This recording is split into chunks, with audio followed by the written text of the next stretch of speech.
প্রতিটা দিনই আমাদের কাছে একটা ভিন্ন রকম আবেদন নিয়ে আসে। কখনো তা মন খারাপের, কখনো তা প্রাণ ভোলানো, মন জুড়ানো খুশির সংবাদ নিয়ে। আজ সব কিছু মিলিয়ে মিশিয়ে একটি দিন। ফুটবল প্রেমীরা যারা আছেন তাদের জন্য বিশাল এক সংকটময় দিন, কারণ অনেকের মতে ফুটবল ঈশ্বর, অনেকের মতে অতি প্রাকৃত একজন মানুষ, যিনি মানুষ কিনা এই বিষয় নিয়েও দ্বিধাদ্বন্দ্ব অনেক হয়েছে। সেই মানুষটি আজ ছেড়ে চলে গেছেন আমাদের, যেটা নিঃসন্দেহে ফুটবল প্রেমীদের জন্য একটা অন্যরকম ব্যাপার। একই সাথে সম্ভাবনার কথা হচ্ছে, স্বাস্থ্যমন্ত্রী আজ জানিয়েছেন পর্যায়ক্রমে আমাদের প্রত্যেকের জন্য টিকার নিশ্চিত করা হবে, যেটা আমাদের জন্য সত্যিকার অর্থে অনেক বেশি আনন্দের, তার চেয়ে বড় বিষয় স্বস্তির। যেখানে বিশ্বের এগিয়ে থাকা দেশগুলো তাদের নাগরিকদের নিশ্চয়তা দিচ্ছে ভ্যাকসিনের, সেখানে আমরাও পিছিয়ে নেই, আমরাও এগিয়ে যাচ্ছি, আমাদের স্বাস্থ্যের জন্য ভাবছে রাষ্ট্র। এটা সত্যিই ভাবতে ভালো লাগে। আর সংকটের এই সময়টায় যদি কোনো বাড়তি করে স্বাস্থ্য জিজ্ঞাসা জন্মে, তবে করোনা হেল্প ডেস্ক তাদের জন্য। জুলহা জুবাইর আপনাদের সাথে আছে, এবং একই সাথে আপনারা আমাদের ফোন করতে পারেন কিংবা লিখে জানাতে পারেন আপনাদের যে কোনো স্বাস্থ্য জিজ্ঞাসা। ফোন করবার সময় দয়া করে টেলিভিশনের ভলিউমটি কমিয়ে আমাদের ফোন দিবেন, তাতে করে আপনাদের স্বাস্থ্য জিজ্ঞাসা বুঝতে আমাদের সুবিধা হবে এবং আপনাদের উত্তর দিতে একই ধারাবাহিকতায় আজও আমাদের সাথে আছেন প্রফেসর মোস্তফা জামান, মেডিসিন ও হৃদরোগ বিশেষজ্ঞ বিএসএমএমইও আছেন ডাক্তার শারমিন আব্বাসী, যিনি সহযোগী অধ্যাপক প্রসূতি ও স্ত্রীরোগ, আনোয়ার খান মরান মেডিকেল কলেজ ও হাসপাতাল। এছাড়া আমাদের সাথে আর অল্প সময়ের মধ্যেই যোগ দিবেন ডাক্তার আবু সাঈদ শিমুল, যিনি শিশুরোগ বিশেষজ্ঞ, মুগদা মেডিকেল কলেজ হাসপাতাল। সময় পাল্টে যায়, কিন্তু ডিপ্লোমা সে একই স্বাদে, একই মানে যুগ যুগ ধরে রয়ে যায়। সংকটের কথা হচ্ছে, করোনায় দেশে মৃত্যু মোট দাঁড়ালো 6,500-এরও বেশি। গত 24 ঘন্টায় আরও 37 জনের প্রাণহানিতে মোট মৃত্যু সংখ্যা দাঁড়িয়েছে 6,524 জনে।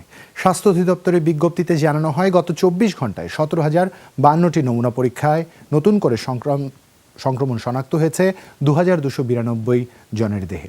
সব মিলিয়ে এ পর্যন্ত করোনা সংক্রমিত হয়েছেন 4,56,438 জন। গত 24 ঘন্টায় সুস্থ হয়েছেন 2,274 জন। সব মিলিয়ে সুস্থ এখন 3,71,453 জন। সংকট কাটিয়ে ওঠার নামই জীবন, এবং সংকট কাটিয়ে উঠতে হলে এই মুহূর্তে যা করতে হবে, এই যে জীবাণুনাশক, প্রতিদিনের নিয়ম, যেমন করে বলি নিয়মিত বিরতিতে জীবাণুনাশক কিংবা সাবান পানি দিয়ে হাত জীবাণুমুক্ত করে নিতে একদমই ভোলা যাবে না। নিজের পকেটে চাইলে ছোট একটা ক্যারি করতে পারেন, কিংবা যেখানেই যাচ্ছেন সুযোগ থাকলে সাবান পানি দিয়ে হাতটা ধুয়ে নেবেন। তাতে করে কিন্তু আপনি নিরাপদ থাকবেন, একইভাবে আপনার সাথে আপনার মাধ্যমে আপনার প্রিয়জনেরা কেউ ঝুঁকিতে পড়বেন না। প্রথমে আজ একটু প্রফেসর মোস্তফা জামানের কাছে যেতে চাই, যেহেতু হৃদরোগ বিশেষজ্ঞ, আপনি আপনার কাছে একটু মূল্যায়নটি জানতে চাইব। আমরা জানি দিয়েগো ম্যারাডোনা 1960-এ, যার জন্ম 2020-এ এসে এই অধ্যায়টির বাস্তবিকভাবে পৃথিবী থেকে তার বর্তমানের সমাপ্তি হলো, কিন্তু তিনি আমাদের স্মৃতিতে চিরকালই থাকবেন, কারণ এই নামটি ভোলা যায় না। আমরা যেটা জানতে পেরেছি গণমাধ্যমের কল্যাণে, যে হৃদরোগ সংক্রান্ত তার পূর্বের একটি জটিলতা ছিল, এবং তাতেই শেষমেশ তিনি আমাদের ছেড়ে চলে গেছেন। এই বিষয়টি একটু সচেতনতা তৈরি করবার জন্য আপনার মাধ্যমে জানতে চাইব, হৃদরোগী যারা আছেন বা যারা উপলব্ধি করছেন কোনো না কোনো ব্যত্যয় শরীরের স্বাভাবিকতায় ঘটছে, তাদের জন্য কি লেসন আছে এই পুরো অধ্যায়টার মধ্যে? জুলাস জুবাইর, আমি আপনার সাথে একমত যে এই আমাদের ফুটবল ঈশ্বর আমাদের ছেড়ে চলে গেছেন। আমরা অত্যন্ত দুঃখ ভারাক্রান্ত মনে এই সংবাদটি দিচ্ছি, এবং সারা জাতির সাথে, সারা বিশ্বের সাথে আমরাও আসলে স্তম্ভিত হয়ে গেছি। আসলে তার যে হৃদরোগটি ছিল, আমাদের প্রাথমিক রিপোর্টে বলা হয়েছিল যে কার্ডিয়াক অ্যারেস্ট, বা আমরা বলে থাকি যে হার্ট অ্যাটাক। কিন্তু প্রাথমিকভাবে যে অটোপসি রিপোর্ট, সেখানে তাকে দেখা গেছে যে তার আগে থেকে ডাইলেটেড কার্ডিওমায়োপ্যাথি, অর্থাৎ হার্টটি বড় ছিল। আমরা প্রতিদিন যে আলোচনা করছি যে ইজেকশন ফ্র্যাকশন জিজ্ঞাসা করছি, হার্টের ইজেকশন ফ্র্যাকশন তার কম ছিল, অর্থাৎ তার হার্টটি দুর্বল ছিল। এবং তিনি যেহেতু এই রোগে আক্রান্ত ছিলেন, হার্ট বড় ছিল, ঘুমের মধ্যে তার আসলে এক ধরনের আমরা বলি হার্ট ফেইলিওর হয়েছে, ফুসফুসে পানি চলে আসে। এটি প্রাথমিক আমাদের যে পোস্টমর্টম রিপোর্ট, সেখানে সেটি প্রমাণিত হয়েছে, এবং সেই সূত্রে বলা হচ্ছে, আর্জেন্টাইন অথরিটি থেকে বলা হয়েছে যে হার্ট ফেলিওর থেকে এবং তার আগে থেকে ডাইলেটেড কার্ডিওমায়োপ্যাথি, অর্থাৎ ইজেকশন ফ্র্যাকশন কম ছিল। আমরা সেই ক্ষেত্রে বলছি যে সবাইকেই, যাতে করে যারা হার্টের রোগী আছে তারা যাতে তাদের চিকিৎসাটি ভালোভাবে করেন, এবং প্রতিদিনের মতো আমরা যে পরামর্শগুলো দিচ্ছি সেই পরামর্শগুলো মেনে চলেন। এবং আবারও বলছি, ফুটবল ঈশ্বরের জন্য আমাদের প্রার্থনা রইল, তিনি যিনি স্বর্গে ভালো থাকেন। নিশ্চয়ই। একজন দর্শক আছেন আমাদের সাথে ফোনে, আমরা ফোনটি নিতে চাই। দর্শক, আপনার নাম এবং বয়স বলে প্রশ্ন করুন। হ্যাঁ, আমি ঢাকা থেকে আফরোজা, বয়স 37। জি আফরোজা, বলুন। আমার 7 বছর ধরে অনেক বেশি ব্লিডিং হয়।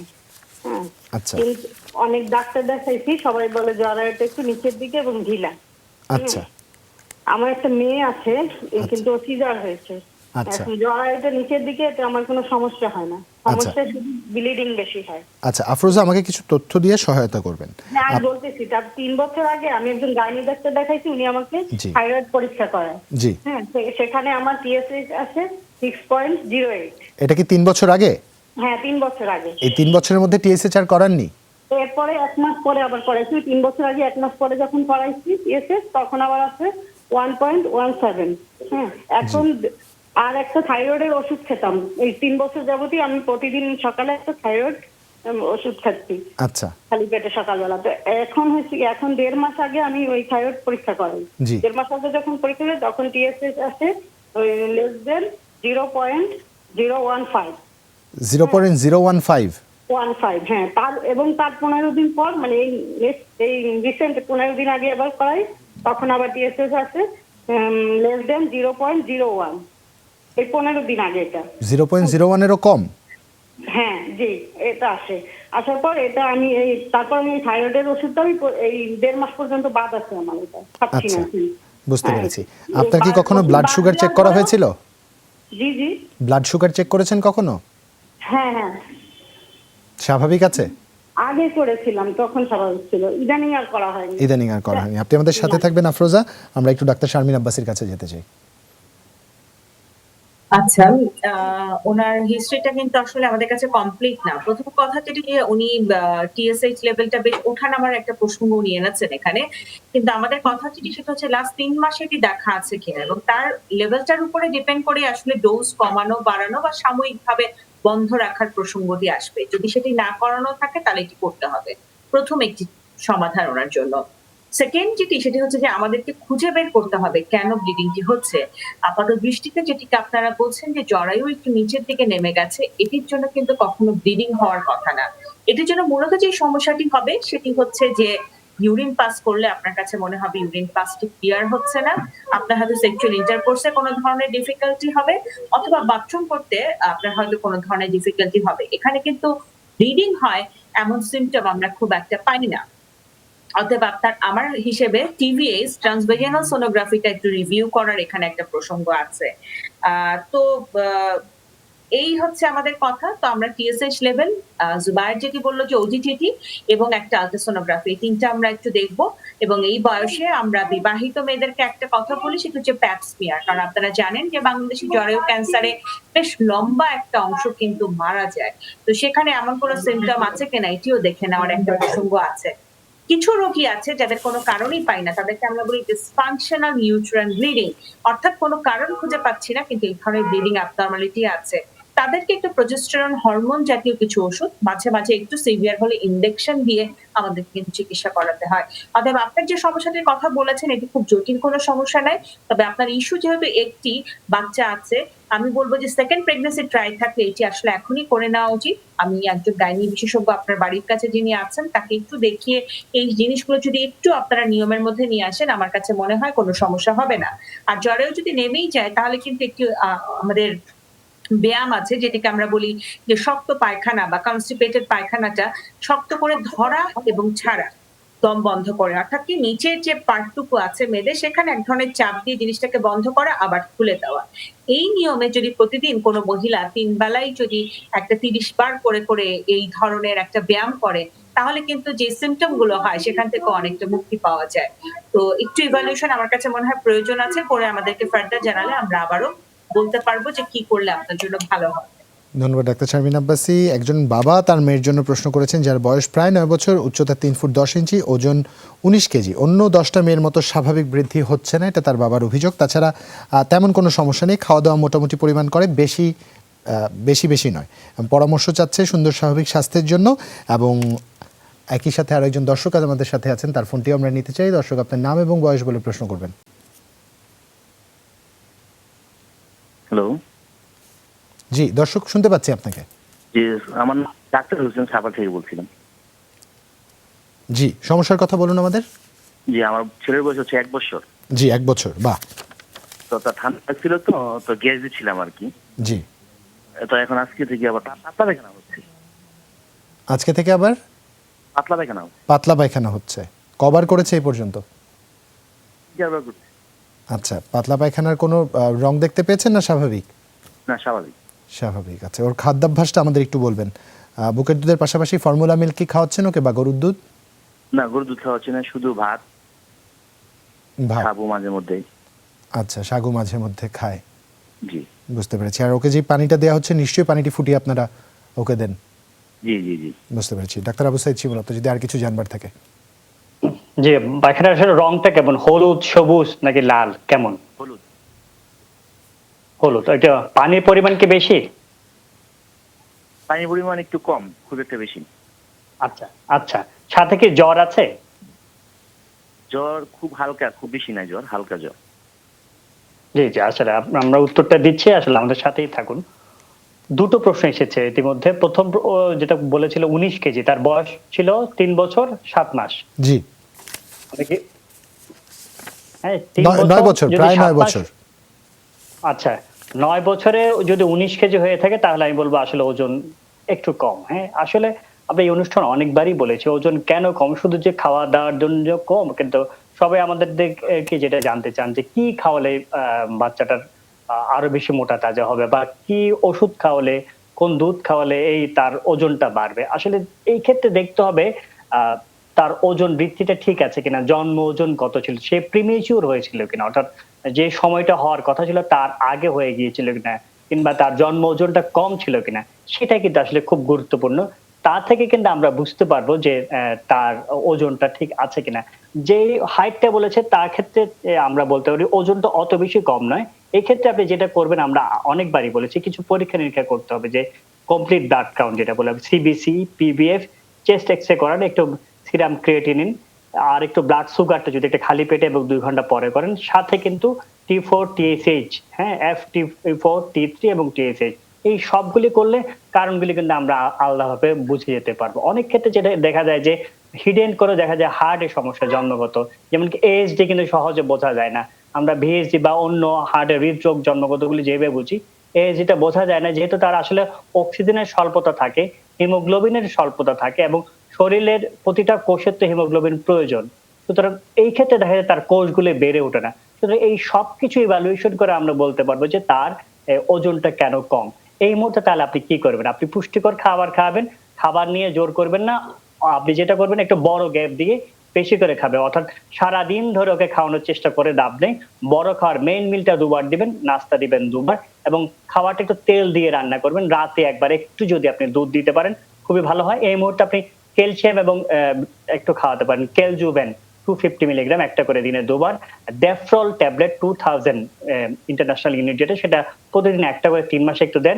আর বিকোজিন আই এই সিরাপটা 1 চামচ করে 2 বার দেন। গত 6 মাসের মধ্যে যদি আপনি কৃমির ওষুধ না খাইয়ে থাকেন, সেটা একটু আমার মনে হচ্ছে এই সময় খাওয়ান। এলবেন্ডিএস 2 চামচ, এবং পরিবারের সবাই একসাথে খাওয়ালে ভালো। আর যেই পরীক্ষাগুলোর কথা বললাম সেগুলো করে যদি একটু আমাদেরকে পাঠান, তাহলে আমরা কিন্তু পরিপূর্ণভাবে বলতে পারবো যে তার কেন এই ওজনটা কম। আরেকজন যিনি বলেছেন যে ঠান্ডার সাথে আসলে পাতলা পায়খানা, এইটা ভাইরাল ডায়রিয়া এই সময় আসলে হয়েই থাকে, সুতরাং এটা নিয়ে একদমই চিন্তা করবেন না। বারবার বুকের দুধটা খাইয়ে যান। আর যেটা করবেন যে একটু জিঙ্ক খাওয়ান, জিঙ্ক সিরাপ অথবা ট্যাবলেট খাওয়ালে 1 চামচ পানির মধ্যে দিলে ছেড়ে দিলে হয়ে যাবে। এটা 10 দিন খাওয়ান। আর স্যালাইন খাওয়ান, 5 থেকে 7 দিনের মধ্যে এই ডায়রিয়াটা ভালো হয়ে যাবে, চিন্তার কোনো কারণ নেই। ধন্যবাদ আপনাকে ডাক্তার আবু সাইদ শিমুল। আর একজন দর্শক আছেন আমাদের সাথে লাইনে, আমরা দর্শকের ফোনটি নিব। তবে তার আগে প্রফেসর মোস্তফা জামান, আপনার নিয়মিত একজন পেশেন্ট যিনি আমাদেরকে টেক্সট করেছেন, তার মায়ের জন্য খোঁজ নিতে চাচ্ছেন, শ্বাসকষ্ট বেড়ে গেছে, তার সমাধান চেয়েছেন। একই সাথে আরেকজন প্রশ্ন করছেন, তার মায়ের বয়স 42, গত রমজানে জ্বর ছিল 102 এর মতো, নাপা এক্সট্রা 3 দিন এবং সিপ্রোসিন সেফ 3 দিন খেয়েছেন, এতে বেশি জ্বরের পরিমাণ কমে যায়, কিন্তু এরপর থেকে এখন অবধি প্রতিদিন হঠাৎ হঠাৎ জ্বর ওঠে। এই এত মাস ধরে জ্বর থাকার কারণে এবং প্রতিষেধক জানালে তিনি উপকৃত হবেন বলে জানিয়েছেন। জি, ধন্যবাদ জানাচ্ছি। আসলে প্রথমে যিনি প্রশ্ন রীতা রানী করছেন, রায়, যিনি জি। জি, সিজন চেঞ্জের সাথে শ্বাসকষ্ট বাড়ে এবং এটা বলেছেন। তো আসলে আমরা সবসময় বলছি করোনা হেল্প ডেস্কে যে যাদের আগে থেকে একটু অ্যাজমা বা অ্যালার্জির এই প্রবণতা থাকে তাদের শ্বাসনালী খুব বেশি সংবেদনশীল। বিশেষ করে ঋতু পরিবর্তনের এই সময়টাতে বাতাসের আর্দ্রতার সাথে ধুলোবালির পরিমাণ আসলে এটি বেড়ে যায়, এবং এই শীতের আগে আগে এবং শীত যাওয়ার সময় বাংলাদেশের বেশিরভাগ মানুষেরই আমাদের দেখি যে এই সময়টাতে হঠাৎ করে শ্বাসকষ্ট বেড়ে যায়। তাদের জন্য আমরা কিছু পরামর্শ দিই। একটি হলো যে আমরা মোনাস 10 মিলিগ্রাম এই ওষুধটি আমরা বলি ঠিক সিজন আসার আগের থেকে 2 মাস 3 মাস আগে থেকে খাওয়া শুরু করবেন, এবং একটি ইনহেলার ব্যবহার করতে বলি। বেক্সিটল ইনহেলার 250 2 চাপ 2 বেলা ব্যবহার করবেন, অথবা বেক্সি ক্যাপ এই নামে পাওয়া যায়, সকালে বিকেলে 2 বেলা 2টি ক্যাপসুল। আরেকটি বিষয় কি, যদি দেখেন যে এর সাথে মাঝে মাঝে দরকার পড়ে ফেক্সোফেনাডিন 120 মিলিগ্রাম এটি খেতে বলি। সবচেয়ে বেশি দরকার কি কারণে এই সমস্যাটি হয় সেটি খেয়াল রাখা, যেমন কারো কারো ধুলোবালিতে খেয়াল সমস্যা বেশি হয়, কারো আছে ঠান্ডাতে সমস্যা হয়, এবং বাড়ির যে আশেপাশে ধুলোবালি আছে সেগুলো থেকে যদি তিনি নিজেকে রক্ষা করতে পারে, এবং আগে থেকে যে 2টি ওষুধ বললাম সিজন শুরু হওয়ার আগে থেকে যদি এগুলো ব্যবহার করে তাহলে সমস্যা হয় না। তবে যেহেতু সমস্যা হচ্ছে, এই 2টি ওষুধের সাথে আমরা বলবো ট্যাবলেট ডক্সিবাব 400 মিলিগ্রাম প্রতি রাতে একটি করে আগামী 1 সপ্তাহ খাবেন, এবং ট্যাবলেট লিভোক্সিন 500 মিলিগ্রাম এটিও প্রতি রাতে একটি করে আগামী 5 দিন, ট্যাবলেট প্রিকডিল 5 মিলিগ্রাম প্রতি রাতে একটি করে আগামী 5 দিন বা 7 দিন খাবেন, এবং একটি গ্যাস্ট্রিক ওষুধ খাবেন। তাহলে আপাতত তার এই সমস্যাটি সমাধান হবে। সঙ্গে প্রথম যে ওষুধ 2টি বলেছি সেই 2টি নিয়মিত ওষুধ খেতে থাকবে, ব্যবহার করবেন। দুঃখিত, সংযোগগুলো বিচ্ছিন্ন হয়েছে আমাদের সাথে। আরো একজন দর্শক আছেন আমাদের সাথে, আমরা ফোনটিও নিয়ে নিতে চাই এরই মধ্যে। দর্শক, আপনার নাম এবং বয়স বলে প্রশ্ন করুন। আমার নাম মোহাম্মদ রাহিনুর রহমান, আমি পঞ্চগড় থেকে বলছি। হ্যাঁ ভাই, বলুন। আমার প্রশ্নটা হচ্ছে আমার হৃদরোগ বিশেষজ্ঞ স্যারের কাছে, যে আমার মা একজন হৃদরোগী। আচ্ছা, তো আমি বয়স কত ওনার? আমার মায়ের বয়স 40 বছর। 40 বছর, জি। তো সেরকম কোনো ডাক্তার দেখায়নি, তো আমাদের লোকাল ডাক্তারের পরামর্শে গ্লুডেক্স, মেলজিট এবং প্রোপানল এই 3টা ট্যাবলেট খাচ্ছে। কেন খাচ্ছে, কি টেস্ট করেছিলেন? টেস্ট করিনি, মানে আমাদের বুক অনেক সময় বুক ধরফর করে, মানে অস্থির অস্থির লাগে। তো আমাদের নিকটস্থ একজন ডাক্তার, উনি বলছে যে এটা হার্টের সমস্যা থেকে এটা হয়। তো উনি তখন মেলজিট, প্রোপানল এবং গ্লুডেক্স এই 3টা ট্যাবলেট দিছিল আর কি। আচ্ছা, তো যখনই সমস্যা হয় এই ট্যাবলেট গুলো খাইলে দেখা যায় যে ওনার সমস্যা মানে নিয়মিত ওষুধগুলো খান না, শুধু সমস্যা হলেই খান? হ্যাঁ হ্যাঁ, শুধু সমস্যা হলে খান, কিন্তু খাইলে আবার পরক্ষণে সুস্থ হয়ে যায়। আচ্ছা, তো আমি নিজে একজন পল্লী চিকিৎসক, প্রাণী পল্লী চিকিৎসক। তো আমি জানি যে স্টেরয়েড ড্রাগ গ্লুডেক্স, ডেক্সামেথাসোন এটা ক্ষতিকর শরীরের জন্য, নিয়মিত কিডনির জন্য খুবই ক্ষতিকর। হ্যাঁ হ্যাঁ। তো আমি এখন মানে হৃদরোগ বিশেষজ্ঞ স্যারের কাছে জানতে চাচ্ছি যে মানে গ্লুডেক্স আমার মা কিন্তু বলে যে গ্লুডেক্সটা না খেলে মানে যে কাজ কম হয়, আর আসলে এটা এখন মানে আমার মায়ের জন্য কি পরামর্শ দিবেন, আমি স্যারের কাছে জানতে চাচ্ছি। তিনি ডেক্সামেথাসোন ওষুধটি কেন খাচ্ছে, মানে তার কি শ্বাসকষ্ট, কাশি বা বাত ব্যথা আছে কিনা? ওই স্যার অনেক সময় ওই যে যখন মানে বুক ধরফর করে তখন অনেক সময় মানে শ্বাস প্রশ্বাসেরও একটু কষ্ট হয়, আর অস্থির লাগে। জি, আপনাকে আমি বলছি, তার তো ডায়াবেটিস নেই, তাই তো? নাই স্যার, ডায়াবেটিস, উচ্চ রক্তচাপও নেই, তাই তো? না স্যার, নাই। আপনাকে বলছি, শোনা, আপনি আপনার মার জন্য প্রশ্ন করছেন, আপনাকে অনেক অনেক ধন্যবাদ। যারা বিশেষ করে যেসব সন্তানরা তার মার জন্য প্রশ্ন করে, আমাদের সত্যি ভালো লাগে যে আসলে এই যে মার প্রতি সন্তানদের যে ভালোবাসা, যে আমাদেরকে মুগ্ধ করে। আমি ছোট্ট করে বলছি, আপনার মার এখনো হার্টের রোগ হয়েছে কিনা নিশ্চিত নয়, 2টি পরীক্ষা করে নিশ্চিত হতে পারবেন। একটি কালার ডপলার ইকোকার্ডিওগ্রাফি, আর একটি ইটিটি বা ট্রেডমিল টেস্ট। তবে যেহেতু আপাতত যে ওষুধ খাচ্ছেন এই ওষুধগুলো খেলে ভালো থাকে, তবে ডেক্সামেথাসোন এই ওষুধটা আমরা নিয়মিত খেতে মানা করি। এর অনেক অনেক পার্শ্ব প্রতিক্রিয়া, আপনি একজন পল্লী চিকিৎসক হিসেবে আপনি নিজেও জানেন, নিজেই আপনি বলছেন। আমি বলবো তাকে অযথাই ওষুধগুলো না খাইয়ে এই 2টি পরীক্ষা করাবেন, হিমোগ্লোবিন পরীক্ষাটা করাবেন, আর ডায়াবেটিস আছে কিনা সেটি নিশ্চিত হবেন। তারপরে আমরা বলবো যে হার্টের সমস্যা আছে কিনা নিশ্চিত হয়ে ওষুধ খাবেন।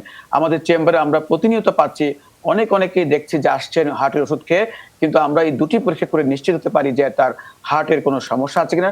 শতকরা 70 থেকে 80 ভাগ, কখনো কখনো আমরা 100 ভাগ নিশ্চিত হতে পারি। তবে ওষুধ খাবার আগে অবশ্যই জেনে নেবেন হৃদরোগ আছে কিনা, নতুবা ওষুধ না খাওয়াই ভালো। ধন্যবাদ প্রফেসর মোস্তফা জামান। আপনার কাছে আরো একটি প্রশ্ন বাকি আছে, নিশ্চয়ই আমরা বিরতি থেকে ফিরে তা নেবার চেষ্টা করব। দর্শক, ছোট একটা বিরতিতে যাচ্ছি, ফিরছি এক্ষুনি, সাথেই থাকুন।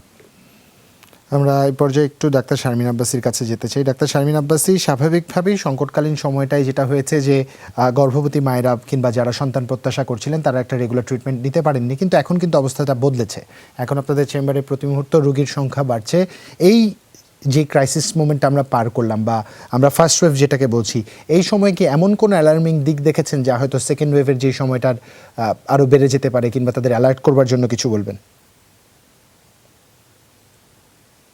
এখানে আসলে কয়েকটা যেটা ক্রাইসিস ছিল, যেমন উইমেন হেলথের আসলে মেইন সোসাইটি হচ্ছে আমাদের obstetric and gynaecological society of Bangladesh. ওদের একটা অবজারভেশন ছিল যে আপনার ধরুন গর্ভকালীন সেবাটা খুব দরকার, যার মাধ্যমে কিন্তু ঝুঁকিপূর্ণ গর্ভকে আপনি চিহ্নিত করতে পারেন, কার ডায়াবেটিস আছে, কার প্রেশার আছে।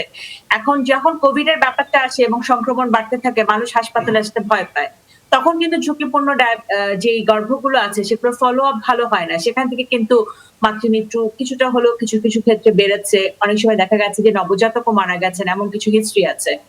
আরেকটি জায়গায় আমরা খুব খুশি হয়েছিলাম যে সিজারিয়ান সেকশন কমেছে, হোম ডেলিভারি বেড়েছে। কিন্তু হোম ডেলিভারি যখন বাড়ে, আনঅ্যাটেন্ডেন্ট থাকে অনেক সময়, এবং অনেক সময় স্কিল কাউকে পাওয়া যায় না ডেলিভারিটা করানোর জন্য, তখন কিন্তু দেখা যায় ক্যাজুয়ালিটি বাড়ে। আপনি রক্তক্ষরণ যদি চিন্তা করেন অথবা জরায়ুর রাপচারটা চিন্তা করেন, এই জিনিসগুলো হয়েছে। তো সেকেন্ড ওয়েভ বাংলাদেশে আসবে কি আসবে না, অথবা ফার্স্ট ওয়েভেই সংক্রমণ অনেক বেশি বাড়বে কিনা তা তো আমরা জানি না। কিন্তু গর্ভবতী মা যখন একটা ফ্যামিলিতে থাকবেন, প্রত্যেকের উচিত কিন্তু তার পাশে থাকা, তার কখন কোনটা প্রয়োজন জানা। এবং টেলিমেডিসিন কিন্তু স্টিল এখনো ওপেন আছে সবগুলো জেলায়, অর্থাৎ যে কোনো সমস্যায় কিন্তু তারা জেনে নিতে পারেন। আর একটা অনুরোধ থাকবে সবার জন্য, আনওয়ান্টেড প্রেগন্যান্সি যেন না হয়। আমরা কিন্তু একেবারে বেবি বুম যেটাকে বলা হয়, এমন একটা অবস্থা দেখেছিলাম কোভিড এর প্রথম সময় থেকে। খালি মাত্র ফার্মেসিতে আসতেছেন এবং অ্যাবটিফাইং এজেন্ট তারা কিনতে চাচ্ছেন।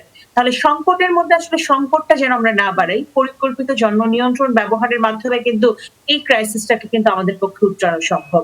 সেই জায়গাটা তো আসলে সবার খেয়াল রাখতে হবে। ধন্যবাদ ডাক্তার শারমিনা আব্বাসী। ডাক্তার আবু সাইদ শিমুলের কাছে যেতে চাই। তাসমিয়া প্রশ্ন করেছেন তার ছেলের জন্য সিয়াম, 7 মাস বয়স, গত 3 দিন তার মুখে, মাথার পিছনের দিকে এবং ঘাড়ে বিচির মতো অনেকগুলো উপস্থিতি দেখছেন তিনি। সে শুধু বুকের দুধ খায়, তাছাড়া ডাল খিচুড়ি খায়। এখন তার করণীয় কি জানতে চেয়েছেন? আসলে এই সময় অনেক বাচ্চাদের দেখা যায় যে শীত হোক বা আবহাওয়া যতই চেঞ্জ হোক, তারা কিন্তু ঘামে বেশি, বিশেষ করে মায়ের কোলে থাকে, এবং এই সময় কিন্তু অতিরিক্ত সচেতনতা বলেন বা ভীতি থেকে বলেন যে তাকে ঢেকে রাখা হয়, সে কাঁথা দিয়ে হোক বা গরম কাপড় দিয়ে হোক।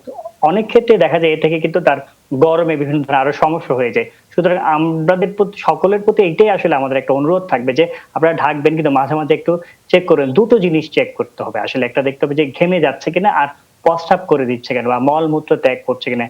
কারণ আপনি যদি ডায়াপার পরিয়ে রাখেন, সেই মলমূত্র থেকে কিন্তু বাচ্চার উল্টো ঠান্ডা লেগে যায়। সুতরাং এইটা আসলে একটু খেয়াল রাখবেন। রাতে যখন ঘুমাবে তখন বাচ্চারা প্রস্রাব করে দিলে তাড়াতাড়ি চেঞ্জ করে দেখলে একটু মেনে চলতে হবে। আপনারা যেটা করবেন, এই সময়ে কিন্তু একটু কুসুম গরম পানি দিয়ে একদিন পর পর আপনি অবশ্যই গোসল করাতে পারবেন, তাতে কিন্তু আসলে একেবারে কোনো সমস্যা নেই। এই মুহূর্তে তাহলে কি করবেন, যদি চুলকানি থাকে তাহলে এন্টিস্টা, এই সিরাপটা 3 ভাগের 1 চামচ অথবা 1.5 ml, সেটা 3 বার 5 থেকে 7 দিন একটু খাওয়ান। লাল লাল যেহেতু হয়ে যাচ্ছে, বোঝা যাচ্ছে হয়তো কোনো ঘামাচি গরম থেকে অথবা অ্যালার্জি। এই দুটো ক্ষেত্রে আপনি টপিকর্ড এই ক্রিমটা দিতে পারেন দিনে 3 বার, অল্প দিনের জন্য, কিন্তু 3 থেকে 5 দিন দিলেই ভালো হয়ে যায়। এর বেশি কিন্তু অবশ্যই দেয়া যাবে না। এই যে সিরাপ এবং এই ক্রিম এবং যে উপদেশগুলি দিলাম, সেগুলো যদি একটু মেনে চলেন, ইনশাল্লাহ আপনার বাচ্চা পুরোপুরি ভালো হয়ে যাবে। ধন্যবাদ ডাক্তার আবু সাইদ শিমুল। একজন দর্শক আছেন আমাদের সাথে ফোনে। দর্শক, আপনার নাম এবং বয়স বলে প্রশ্ন করুন। আসসালামু আলাইকুম, আমি পারভেজ আলম, চট্টগ্রাম থেকে। ওয়ালাইকুম আসসালাম পারভেজ ভাই, বলুন। 25 বছর আমার বয়স। আচ্ছা, আমি গত বছর মানে এই রোজার ঈদ থেকে আমার প্রেসার ছিল আর কি, হাই প্রেসার। জি। তো রোজার ঈদের পর থেকে আমি আর প্রেসার ওষুধ খাই নাই, তখন নরমাল পাইছিল, তো ডাক্তারে না খেতে বলছে। আচ্ছা, এখন আমার গত এই 2 সপ্তাহ থেকে আমার প্রেসার মাপলে তখন আমি পাচ্ছি 130 বা 40/90/100। আচ্ছা, এখন আমাকে ওই যখন ফার্স্টে আমার প্রেসার ধরা পড়ছিল, তখন ডাক্তার আমাকে ক্যামরোসাট 520 এটা দিয়েছিল আর কি। জি। এখন আমার প্রেসার ওষুধ খাই না, আর এমনি ওই আমার শরীরে একটু হালকা হালকা পিচি উঠে, হ্যাঁ, এইগুলা একটু চুলকায়। এই জন্য আমাকে ফেক্সো 120 mg খাচ্ছি, আর ওই ডার্মামিক্স একটা মলম দিচ্ছে, এইটা খাচ্ছি, কিন্তু আমার এই বিচি গুলো যাচ্ছে না, শুধু চুলকায় আর কি, ছোট ছোট আচ্ছা, বিচি উঠে। বুঝতে আর পেরেছি। প্রেসারের জন্য আমি কি করতে পারি মোস্তফা? আপনার পরিবারে কি আর কারো এই স্কিনের প্রবলেমটা আছে? না, আর কারো নেই। আচ্ছা, বুঝতে পেরেছি। প্রফেসর মোস্তফা জামান। জি, আমি আগে প্রথমে বলছি তার উচ্চ রক্তচাপের জন্য আসলে প্রথমে একটু সবাইকে বলছি যে রক্তচাপ বেশি আছে কিনা নিশ্চিত হয়ে ওষুধ সেবন করতে হবে। এবং সাধারণত একবার সেবন করলে বারবার এরকম না করা উচিত যে একবার আপনি খেলেন আবার বন্ধ করলেন। এইটি আসলে আমরা সাধারণত কখনোই করি না। আমরা ওষুধ দেবার আগে আগে নিশ্চিত হতে চাই এবং মোটিভেশন দিয়ে করে তারপরে ওষুধ দিতে চাই। কারণ যখন আমরা নিশ্চিত হব তখনই আমরা ওষুধ খেতে বলি এবং যাতে ওষুধ বন্ধ না করেন সেই ব্যবস্থা করি। আমি দর্শককে বলবো যে আমরা সিস্টোলিক প্রেশার 140 মিলিমিটার মার্কারির উপরে হলে এবং ডায়াস্টোলিক 90 মিলিমিটার মার্কারির উপরে হলে বলে থাকি প্রেশার, এবং সেটি পারসিস্টেন্ট হতে হবে, অর্থাৎ ধারাবাহিকভাবে যাতে সব সময় বেশি থাকে। হঠাৎ করে বাড়লো, হঠাৎ করে কমলো, এটি কিন্তু হবার কথা নয়। যাই হোক, আমরা চিকিৎসকরা যখন বুঝলে নিশ্চিত হবে, তিনি একবারে যখন হঠাৎ করে ক্যামলোসাট ওষুধ খেয়েছেন এবং সেখানে দুটি ওষুধ আছে এবং অত্যন্ত এটি শক্তিশালী ওষুধ, দুটি ওষুধ, হঠাৎ করে এই ওষুধটি শুরু না করে আমরা বলবো আস্তে করে অল্প একটি ওষুধ আমরা দিতে চাই। যেমন ধরুন আমরা বিস্তল 2.5 এই ওষুধটি আপনি আগে খেতে পারেন। যদি দেখেন যে 2.5 কাজ না করে সেক্ষেত্রে বিস্তল 2.5 5 মিলিগ্রাম করতে পারেন, এই ওষুধটা দিয়ে আপনি শুরু করতে পারেন। তবে যদি বয়স কম থাকে, অনেক সময় যদি কারো হাঁচি কাশি থাকে, অনেক সময় বিস্তল ওষুধটি আমরা শুরু করি না। যদি তার এই সমস্যা থেকে থাকে, যেহেতু বলেছেন, সেক্ষেত্রে আমরা বলবো যে আপনি অ্যাঞ্জিলক 50 মিলিগ্রাম এই ওষুধটি আপনি শুরু করতে পারেন আগে। অ্যাঞ্জিলক 50 মিলিগ্রাম খাওয়ার পর যদি পুরোপুরি নিয়ন্ত্রণ না আসে, এটি দুবেলা খেতে পারেন, অর্থাৎ 100 মিলিগ্রাম খেতে পারেন। এই ওষুধটি খেতে থাকুন, সঙ্গে যাতে একটু নিরাপদ মানে আপনার দুশ্চিন্তা মুক্ত থাকতে পারেন। রিবোট্রিল 0.5 মিলিগ্রাম প্রতি রাতে একটি করে খাবেন। হাঁটাহাঁটি করবেন যাতে করে আপনার প্রেশারের এই যে ওজন কমাতে সাহায্য করে এবং প্রেশার নিয়ন্ত্রণে সাহায্য করে। খাদ্যাভ্যাসে শাকসবজি অবশ্যই নেবেন, লবণ একেবারেই পরিত্যাগ করবেন। আরেকটি বিষয়, আপনার যেহেতু অ্যালার্জি আছে সেজন্য মন্টিলুকাস 10 মিলিগ্রাম বা মোনাস নামে পাওয়া যায়, এটি খেতে থাকবেন। ফেক্সোফেনাডিন 120 মিলিগ্রাম চুলকানি হলে খেতে পারেন। আর যদি স্কিনে স্ক্যাবিস বা অন্য ধরনের খোসপাসা হয়ে থাকে, লট্রিক্স ক্রিম এটি আমরা ব্যবহার করতে পারি। তবে এটি ভালো হয় একজন স্কিনের চিকিৎসককে দেখিয়ে ব্যবহার করতে পারলে। আমাদের বিশ্বাস, যদি আপনি আমাদের এই পরামর্শ মেনে চলেন, অবশ্যই ভালো থাকবেন। আরেকটি প্রশ্নের উত্তর ছিল জুবাইর, এখন দিব নাকি পরে দিব? আমরা যদি সংক্ষেপে সম্ভব হয় তাহলে এখন নিয়ে নিতে চাই। জি, সংক্ষেপে হলো যে আসলে এটা অত্যন্ত গুরুত্বপূর্ণ বিষয়। বাংলাদেশে অনেকেরই কিন্তু যাদের জ্বর ভালো হয় না, দীর্ঘদিন জ্বর থাকে, যে প্রশ্নটি করেছিলেন যে বারবার জ্বর হচ্ছে দীর্ঘদিন যাবত, আমরা বলি পাইরেক্সিয়া অফ আননোন অরিজিন, অর্থাৎ ফিভার অফ আননোন অরিজিন। যখন অজ্ঞাত থাকে তখন বলছি অজ্ঞাত, কিন্তু যখন জানা যাচ্ছে তখন সেটি আর অজ্ঞাত থাকছে না। আমাদের দেশের যে কয়েকটি কমন কারণ আছে অজ্ঞাত রোগ বা অজ্ঞাত কারণে জ্বর হওয়ার, তার মধ্যে একটি হলো যে অনেক সময় যক্ষা পায়, টাইফয়েড, কালাজ্বর, কোথাও কোথাও প্রস্রাবে ইনফেকশন, ফুসফুসে ইনফেকশন, অর্থাৎ জ্বর কোনো অসুখ নয়, এটি উপসর্গ। নিশ্চয় কোথাও না কোথাও ভাইরাস, ব্যাকটেরিয়া, অন্য কোনো জীবাণু দ্বারা সেটি সংঘটিত হচ্ছে। সেগুলো তদন্ত করলে এবং সেই ক্ষেত্রে আপাতত মানে ওষুধগুলো বন্ধ করতে হয় এবং জ্বরের প্যাটার্ন দেখে তারপরে কিছু পরীক্ষা নিরীক্ষা করে আমরা বলি কি কারণ, এবং সেই হিসেবে যদি আমরা ওষুধ দেই তখন কিন্তু বারবার এই জ্বর আসবে না। আরেকটি বিষয়, অনেকে মনে করেন জ্বর আর জ্বর দুটি বিষয় এক না। যদি থার্মোমিটারে জ্বর ভাসে সেটাকে আমরা বলবো জ্বর, আর থার্মোমিটারে যদি জ্বর না আসে সেটাকে কিন্তু আমরা জ্বর বলি। তার জন্য আসলে আমরা এত অ্যান্টিবায়োটিক খাবার প্রয়োজন নেই। ধন্যবাদ আপনাকে প্রফেসর মোস্তফা জামান। ফাতেমা রহমান রিপিট একটি প্রশ্ন করেছেন, তার টিউমার হওয়ার কারণে একটি ওভারি কেটে ফেলা হয়েছে, পিরিয়ড রেগুলার, সিটি স্ক্যান করিয়েছেন, রিপোর্ট এসছে dermoid cyst measurement 40 cm into 1.5 cm having fatty small solid component, operation ছাড়া কি প্রেগন্যান্সি সম্ভব কিনা, AFP LDH BGCH report normal. Doctor Sharmin Abbasi, এই প্রশ্নের উত্তর আমরা নিতে চাই বিরতি থেকে ফিরে। দর্শক, ছোট একটা বিরতির উপরে দেখা হচ্ছে, সাথেই থাকুন। আমরা সরাসরি ডাক্তার শারমিন আব্বাসীর কাছে চলে যেতে চাই। একজন প্রশ্ন করেছিলেন, তো ওনার একটা বাচ্চা লাগবে, এখন বাচ্চা লাগবে যেহেতু, এবং যে সাইজটা আছে সিস্টের, এটা একটু আসলে সামনাসামনি রিপোর্টটা ইভালুয়েশন করার আমাদের প্রয়োজন আছে, কারণ ওনার টিউমার মার্কার গুলো নর্মাল এবং যে সাইজটা আছে সেই সাইজ থেকে কিন্তু প্রেগনেন্সিও সম্ভব এবং প্রেগনেন্সি তো কোনো প্রবলেম হবে না, কিন্তু ওনার সিমটম আছে কিনা সেগুলো এখানে উল্লেখ করা নেই। যেমন ধরুন তলপেটে ব্যথা, মাসিকের সময় ব্যথা, হোয়াইট ডিসচার্জ যাওয়া, অথবা সেক্সুয়াল ইন্টারকোর্সে কোনো ধরনের পেইন, এই জিনিসগুলো যদি থাকে তাহলে কিন্তু অন্য ধরনের ইভালুয়েশন। আর কিছুই যদি সিমটম না থাকে, সিম্পল এটা একটা ইনসিডেন্টাল ডায়াগনোসিস যদি হয়, তাহলে আমি বলবো যে আল্ট্রাসাউন্ড এবং ব্লাডের টিউমার মার্কারের যে রিপোর্টটা, সেই অনুযায়ী কিন্তু ওনার পক্ষে সম্ভব এটা চেষ্টা করা। এবং এক্ষেত্রে হয়তো অনেক সময় আমরা যেটা করি, এই ধরনের রোগীদেরকে 4 সেন্টিমিটার থেকে একটু কমিয়ে নিতে চাই, তখন টিউমার ছোট করার যে ট্রিটমেন্ট গুলো আছে আমরা হয়তো খুব সাময়িক ভাবে 1 মাস বা 2 মাসের এটা দেই। কারণ 4 সেন্টিমিটার প্রেগনেন্সিকে যতটা জটিল করবে, 3 সেন্টিমিটার কিন্তু তার চেয়ে কম জটিল করবে। 1 সেন্টিমিটার অনেক বেশি পার্থক্য করে যে কোনো প্রেগনেন্সি আউটকামকে। তো সেরকম কোনো ম্যানেজমেন্ট প্রয়োজন আছে কিনা, এটি আসলে একজন গাইনোকোলজিস্ট ওনাকে গাইড করতে পারবে। তবে আপাত দৃষ্টিতে উনি যা জানিয়েছেন তাতে প্রেগনেন্সি নেওয়ার ক্ষেত্রে আমি মনে করি যে খুব একটা কোনো সমস্যা হবে না। ধন্যবাদ ডাক্তার শারমিন আব্বাসী। একজন দর্শক আছেন আমাদের সাথে, যদি সংযোগটি বিচ্ছিন্ন না হয়ে যায় তার ফোনটি আমরা নিতে চাই। দর্শক, আপনার নাম এবং বয়স বলে প্রশ্ন করুন।